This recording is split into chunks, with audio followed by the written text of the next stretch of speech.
And the Singapore Grand Prix is underway. And Oscar Piastri is millimetres away from the wall. This is on board with Lando Norris. As you can see, Max Verstappen making his way by. And this was the lockup for Alex Albon battling up against Fernando Alonso. Hugh, it's just off the road goes Hulkenberg. Now, and there is the first offensive move for Max Verstappen. so lovely stuff. The 2025 Singapore Grand Prix is in the history books. The title fight is picking up steam again, and the results could also have significant implications in contract negotiations for next year. But who were the big-time winners and losers this time around? Join us to find out.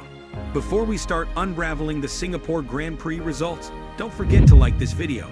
And if you enjoy our content, make sure to subscribe and turn on notifications for the new videos.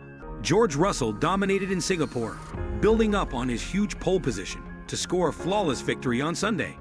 Red Bull continued its upward trend, while McLaren has seemingly plateaued. What does the big picture look like though? These were the winners and losers under the lights at Marina Bay. Winner, George Russell.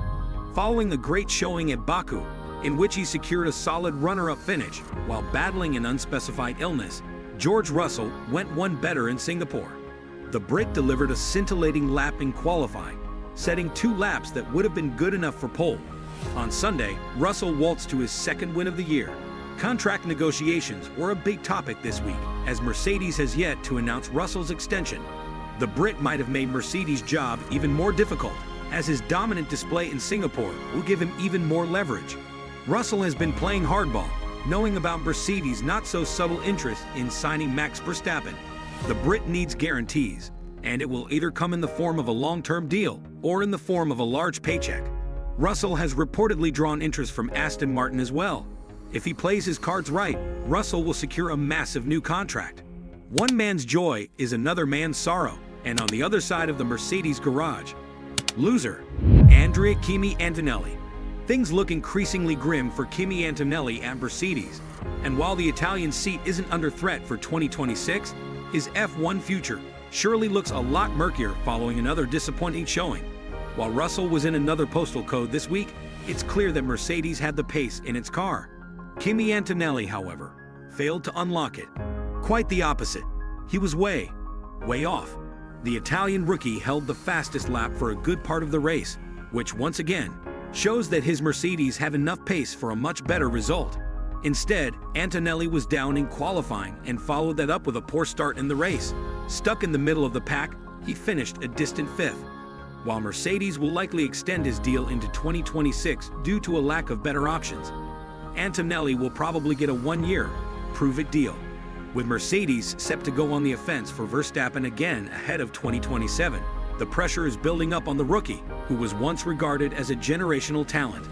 Will 2026 be a make-it-or-break-it year? Speaking of Max Verstappen. Winner, Max Verstappen. Singapore is, arguably, Verstappen's bogus track. The Marina Bay Street circuit is the only track where Verstappen has yet to score a win or even a pole position. His runner-up finish this weekend was a massive boost of confidence. It's no secret that Red Bull has struggled around street circuits in the ground effect era. The team's design philosophy favors a stiff suspension, which naturally made the cars extremely sensitive to bumps. But Verstappen was on pace from FP1, and he followed it up with a career-best second on the grid. And while his gamble to start on softs didn't pay off, the Dutchman was able to fend off Lando Norris through the race.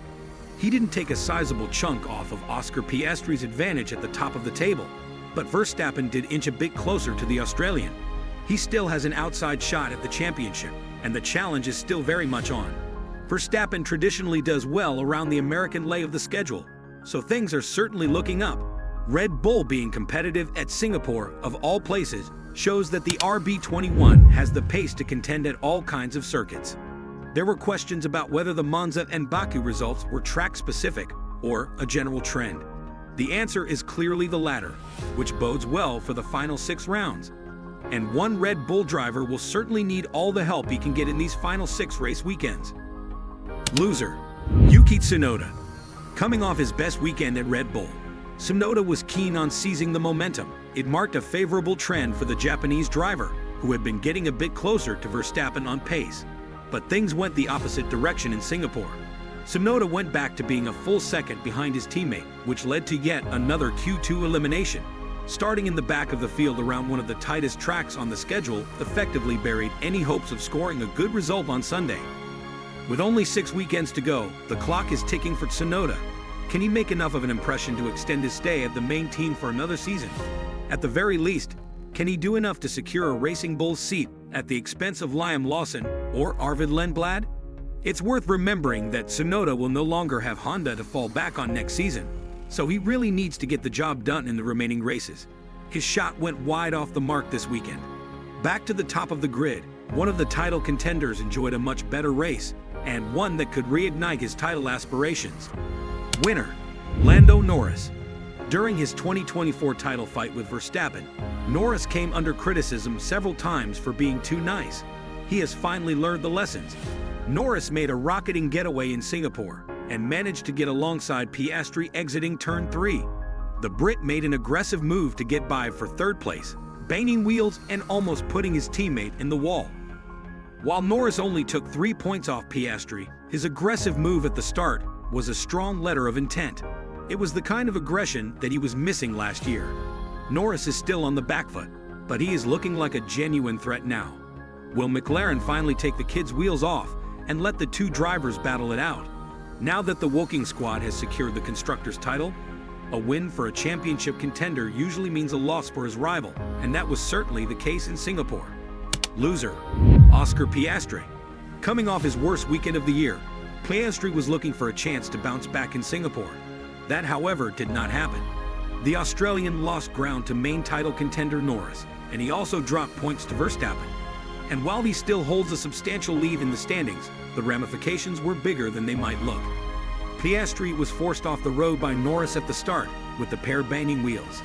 Given how Piastri has repeatedly played the team game in 2025, the Australian's frustration with Norris' aggressive move is perfectly understandable. McLaren has historically favored British drivers internally, so Piastri will have to keep his eyes wide open. Do the papaya rules work differently for him and Norris? One thing looks certain, the often cool-headed Piastri is going to drop the nice guy act going forward. Singapore will go down in the loss column, but Piastri finally understands what it means to fight for a championship. The gloves are off. Piastri leaves Singapore trending down, but a certain former McLaren driver is certainly trending up following a superb drive. Winner, Fernando Alonso. The unluckiest driver in F1 history looks set to retain his title in Singapore, following a 10-second pit stop. But that ended up setting the stage for Alonso to show, once again, why he is an F1 legend. Starting 10th, the Spaniard was running a relatively comfortable race until his ill-fated pit stop. The two-time champion dropped down to 13th, and his race looked completely done. However, even on used mediums, he set off on an extremely unlikely recovery drive, proving that it is possible to overtake around Singapore on these big and heavy cars. Alonso picked one opponent after the other, and methodically made his way up the order. The Spaniard legend eventually crossed the line 8th, and almost passed former teammate Lewis Hamilton for 7th at the line. At 44 years young, Alonso shows no signs of slowing down. If Aston Martin delivers a competitive package with Adrian Newey and Honda next year, the Spaniard will be a genuine threat. Singapore has always been a happy hunting ground for Alonso, a two-time winner at Marina Bay. One of his former teammates, on the other hand, is more than happy to put this weekend behind him. Loser, Ferrari. After Baku, Ferrari lost third in the constructors' standings to Mercedes. The gap, however, was perfectly manageable, with the Scuderia only 4 points down on the German team, and Ferrari had a golden chance to fight back. The Scuderia is the most successful team in the history of the Singapore GP, with 5 wins. However, it soon became apparent that Ferrari wasn't going to be a contender this time. The team struggled on Saturday, with Lewis Hamilton and Charles Leclerc qualifying 6th and 7th, respectively. Things didn't improve on Sunday. Ferrari was nowhere to be seen, and the Italian squad finished a distant 6th and 7th. A late pit stop for Hamilton did not pay off, and the Brit almost lost a spot to Fernando Alonso on the final lap. There were big expectations for Ferrari heading into 2025, following the Hamilton signing and the encouraging results in 2024. But the team has endured a bad year overall, and barring a miracle, looks set to go winless for the first time since 2021. Singapore was yet another largely forgettable weekend. Just like Alonso, a former Spanish Ferrari driver also stole the show under the lights. Winner, Carlos Sainz Jr. Another weekend and another smooth operation by Sainz. Fresh off his first podium with Williams, the Spaniard was keen on following it up with a solid points finish in Singapore. His hopes took a serious hit on Saturday, however, when the two Williams were disqualified for running an illegal upper DRS flap on their rear wings. Forced to start down in 18th, Sainz decided to run an alternate strategy. Sainz went long on his first stint, running on a set of hards, and bolted on a set of softs to finish off the race. His strategy paid off big time. On a track where overtaking is borderline impossible, Sainz made up 8 places to finish a respectable 10th, bagging up another point. Sainz usually does well around Singapore. On the other hand, another driver is more than happy to put this weekend behind them. Loser, Esteban Ocon. Singapore is Ocon's worst track, by a considerable margin.